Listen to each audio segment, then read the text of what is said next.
Hey there, today I'll show you how to delete Temu browsing and order history.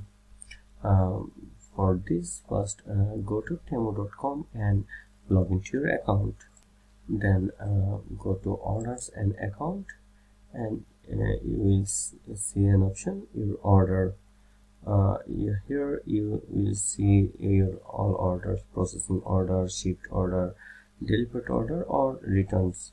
Um, and then if you scroll down a little bit, then you will see your browsing history, and then you will see your browsing history from here.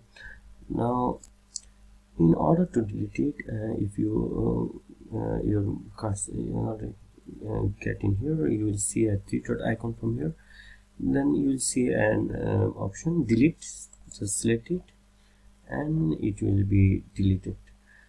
You can also delete your orders like that from your orders history here, and that's how you can delete your browsing and order history from Temu.